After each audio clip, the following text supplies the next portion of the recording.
चेता पाई सुग्रीव भाविला बलिष्ठ माने मते निकुत्स बा हीन भाविबे। एही चिंता करी कुंभकर्ण नाक को तुच्छे अल्प के दांतरे कामुड़ी कान को छिंडेई आकाश उपर को कूदीगला। दंडधारी श्रीराम पाशरे सुग्रीव पहुंची पाद तले पड़ते प्रशंसा करी कूल को आदरी नेले। प्रबल लाजलभी बा लज्जा पाई दनुज बा असुर बाहुड़िला। रक्त देहर बही पड़ुछि।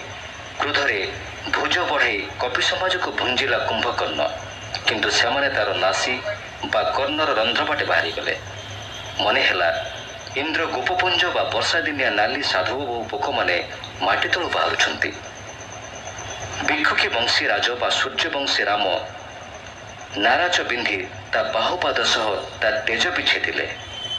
कुंभकर्ण कहिला, मु अन्य दानव नुहे, तोर जेते बाण अच्छी मते बिंधी दे, तो तुणीर हालुका हेब। बाली और विराध बनर पशु भली तू तांकु मारिछु, खर राक्षस खर बा गध भली। एतक कहिला बेले राम बाछी जेते सर बिंधिले केही ता शिर छेदी पारिले नाही।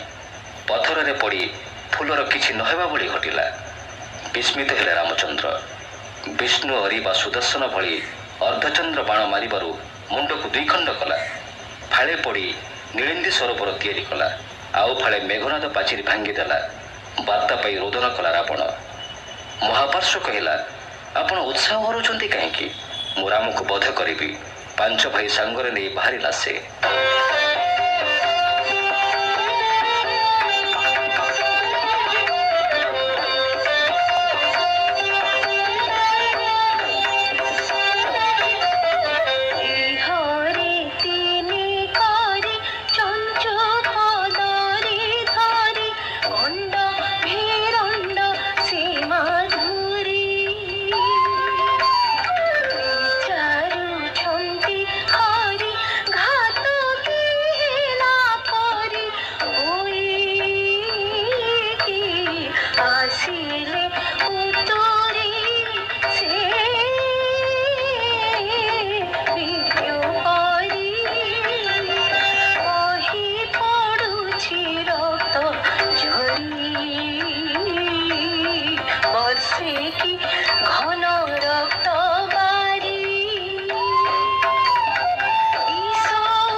See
পশু ভলে খর খর মতে চাহিলে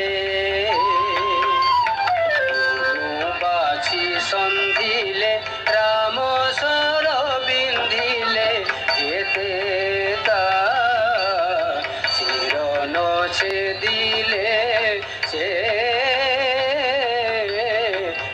ভরিলে বিঘাত শিলে যোধা ভুলে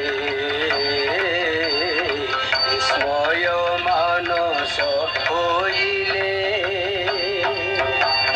বিষ্ণু হরি প্রজ্বলে অর্ধ চন্দ্রে ছড়ে বিষ্ণু হরি প্রজ্বলে অর্ধ চন্দ্রে ছড়ে মুক্ত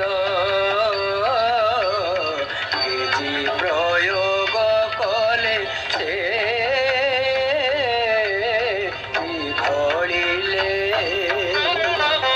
শিলা গড়ে চন্ড গড়ি গলা প্রচণ্ড রবে বুঝিলা জানি মুন্ড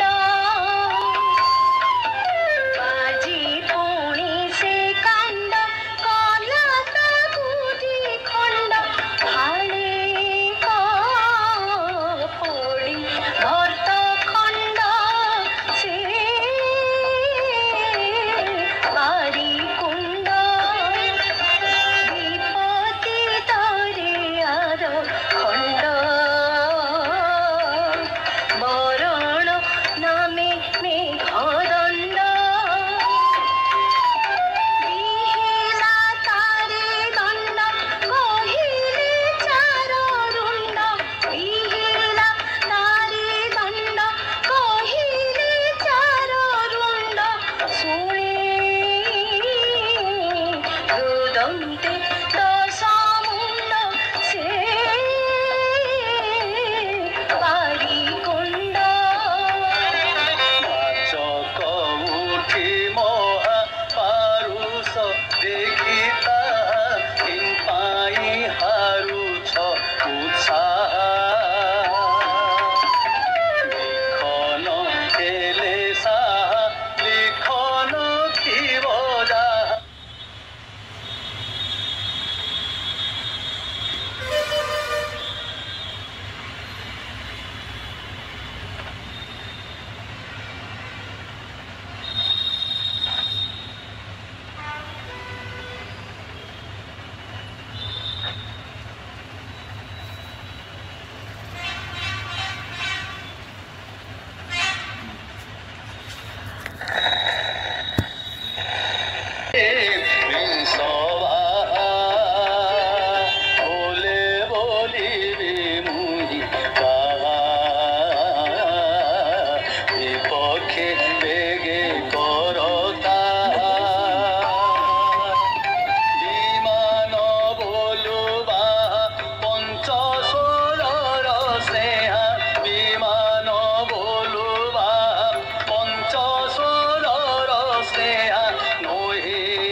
ମହାନ୍ତକ, ତ୍ରିଶିର, ନରାନ୍ତକ, ମହୋଦର ଏବଂ ଅଧିକାୟ ପ୍ରଭୃତି କବଚ ପିନ୍ଧି ଗଦା, ଶଲ୍ୟ, ସାୟକ, କାମୁକ ପରି ବୀର ଡାକ ଦେଲେ।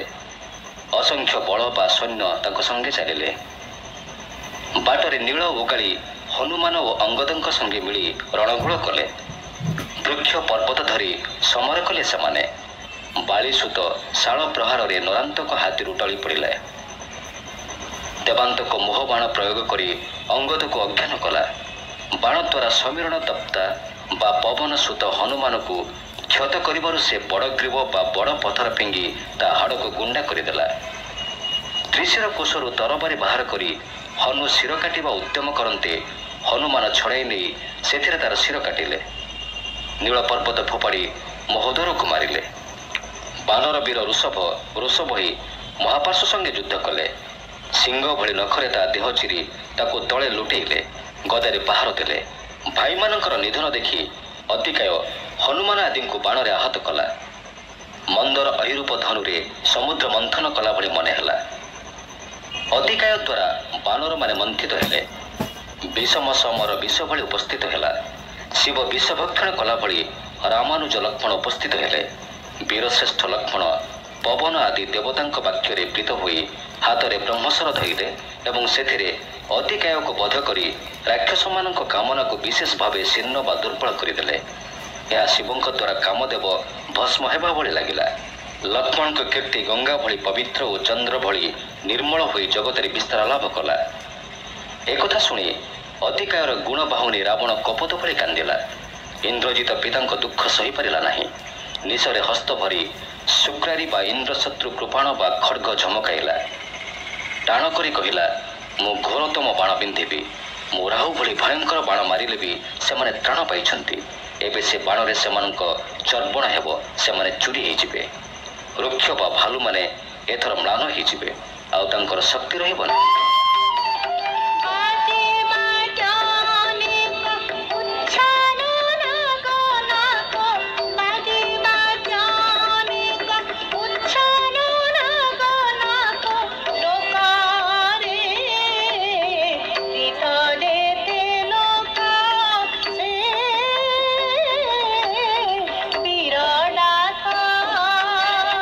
ପତ୍ନୀ ଓ ଗାଳି ନୀଳ କରନ୍ତେ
ସେ ତ୍ରିଶିର ଛଡ଼ାଇ ତା କରୁ ତତ୍ପର ବାସରେ ଅନ୍ତ କର ପେଶିଲା ଘାତ କର ହେଲା କ୍ରୋଧିରେ ଜର ଜର ସେ ବୈଶ୍ୱାନର ବିଜନ୍ୟବାଦୀ ମହୁଲର ବିଶେଷ ଏହାର ଶରୀର ବିଶେଷ ଯୁକ୍ତ